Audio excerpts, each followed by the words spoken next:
কচুরলতির তরকারি হবে।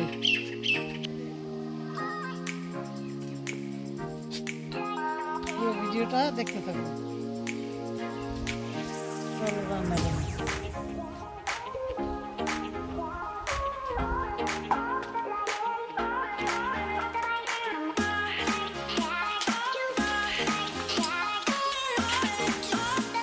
Hello everyone, welcome to my channel. আশা করি আপনারা সবাই খুব ভালো আছেন আর আমিও খুব ভালো আছি।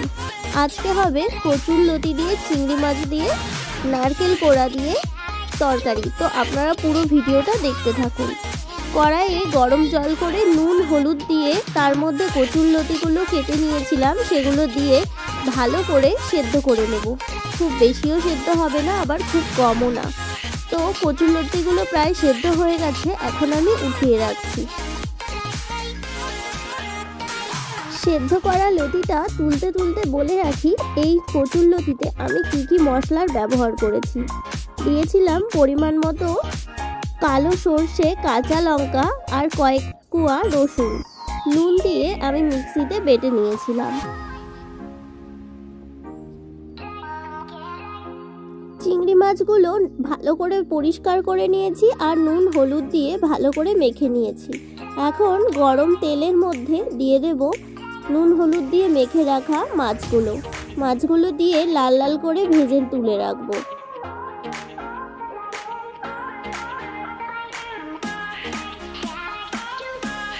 চিংড়ি মাছ দিলে কচুরলতির স্বাদ কিন্তু খুবই ভালো হবে। এখন আরও কিছুটা সর্ষের তেল দিয়ে দিলাম আর দিয়ে দিলাম কালো জিরে, কাঁচা লঙ্কা ফোড়নের জন্য, আর বেটে রাখা মশলাটা দিয়ে ভালো করে কষিয়ে নেব। তেলের সাথে মশলাটা ভালো করে মিশিয়ে দেব। ভালো করে লাল লাল করে মশলাটা ভেজে নেব আর এর মধ্যে দিয়ে দেব সেদ্ধ করে রাখা কাঁচা ছোলাটা। সামান্য জল দিয়ে মশলাটা ভালো করে কষিয়ে নেব যতক্ষণ না পর্যন্ত রসুনের কাঁচা গন্ধ চলে যায়।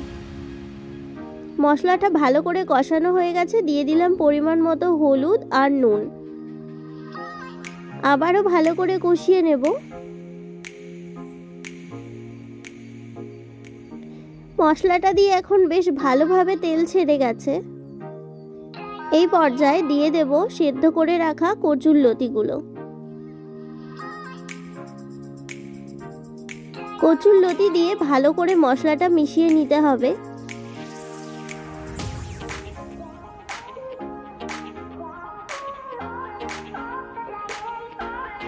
এখন দিয়ে দেব কুড়িয়ে রাখা নারকেলগুলো। এটাও সমস্ত কচুরলতির সাথে মিশিয়ে নেব। নারকেল, ছোলা আর চিংড়ি মাছ পড়লে কিন্তু যে কোনো রান্নার স্বাদই কিন্তু দ্বিগুণ হয়ে যায়। ভালো করে কষানো হয়ে গেছে। এখন দিয়ে দেব ভেজে রাখা চিংড়ি মাছগুলো। এগুলো দিয়ে ভালো করে মিশিয়ে সামান্য পরিমাণ মিষ্টি দিয়ে মিশিয়ে নিলেই তৈরি হয়ে যাবে কচুরলতি। তো আপনারা কে এরকম কচুরলতি খেতে পছন্দ করেন অবশ্যই কমেন্ট করে জানান। গরম ভাতে কিন্তু এরকম একটা রেসিপি থাকলে জমে যাবে। দেখা হচ্ছে নতুন কোনো ভিডিওতে।